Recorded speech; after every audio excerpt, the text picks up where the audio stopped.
The online world, while connecting us globally, harbors a horrifying secret: the industrial-scale sexual abuse of children, live-streamed and controlled remotely. This grave issue was recently highlighted by human rights activist Gary Haugen, co-founder of the International Justice Mission, or IJM.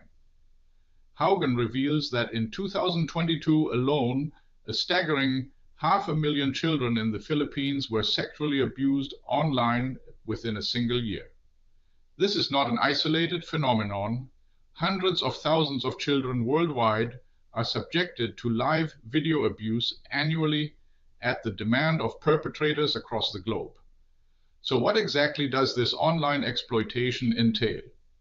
It involves two adults arranging to sexually exploit or abuse a child online in real time. One adult pays to watch the live abuse, often directing the actions. The other adult, with access to a vulnerable child, carries out the abuse for the entertainment of the paying party, all unfolding live over the internet. Perhaps most shocking is how easily this dark trade operates. It doesn't hide in the obscure corners of the dark web. Instead, it thrives on the clear web, using everyday applications, video chats, and private messaging services that we all use daily. Perpetrators can simply enter known chat rooms or conduct basic online searches to find channels connecting them with individuals willing to exploit children for money. It is alarmingly easy to access.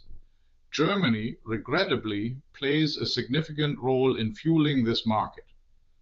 The German Interior Ministry has declared that Germany ranks second globally in the demand for child sexual abuse material, making it one of the leading countries driving this horrific online industry. Europol confirms that online child sexual abuse is the predominant form of commercial child sexual exploitation worldwide. Law enforcement agencies face immense difficulties in combating this escalating problem. Historically, sexual offenders traveled abroad to commit crimes, hoping to evade detection. Now, with the internet, they can remotely control and carry out abuse from the comfort of their homes, leading to an explosive increase in demand. What was once a trickle is now a tsunami, with hundreds of thousands of children in places like the Philippines being abused daily for foreign customers. Adding to the challenge, traditional law enforcement methods focused on identifying and removing existing, often recirculated, abuse material. However, live streaming generates an endless stream of new content, overwhelming authorities. Law enforcement agencies lack the necessary capacity, and tech companies often show a troubling lack of willingness to analyze this live stream data. The sheer volume and novelty of the material mean that current systems simply cannot keep pace. Despite the grim reality, Gary Haugen emphasizes that technology itself holds the key to ending this crisis. Just as technology enables industrial-scale abuse, it can also be leveraged to stop it.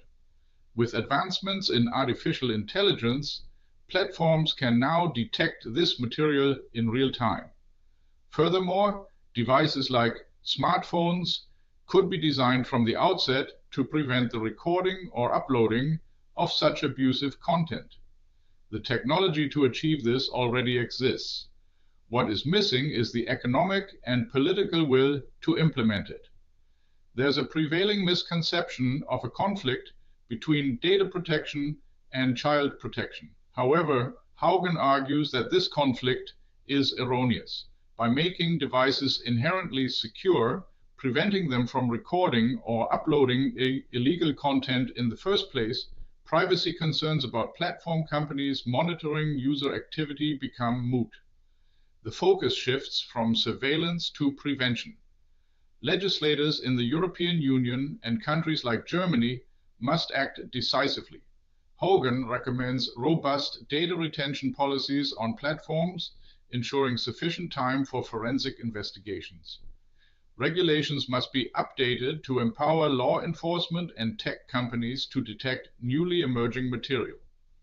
Crucially, governments worldwide must eliminate the false dichotomy between data protection and child protection, recognizing that technology cannot be treated as a regulation-free zone when it harms children. Investing in law enforcement's forensic capabilities and amplifying the voices of victims are also vital steps. Encouragingly, Australia has made significant progress, pioneering legislation that elevates the responsibility of tech companies and challenges the notion of technology as an unregulated space. This demonstrates how a single nation can lead the way.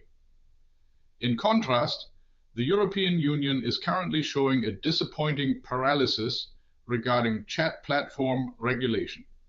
This inaction allows tech companies to continue profiting from inadequate safeguards, leaving hundreds of thousands of children vulnerable. Public intervention is urgently needed to compel action and put an end to this global atrocity. What's your take on online child abuse? A tsunami. Tech can stop it. Share your view in the comments. Do you think this will matter in the next news cycle? This video was generated using artificial intelligence.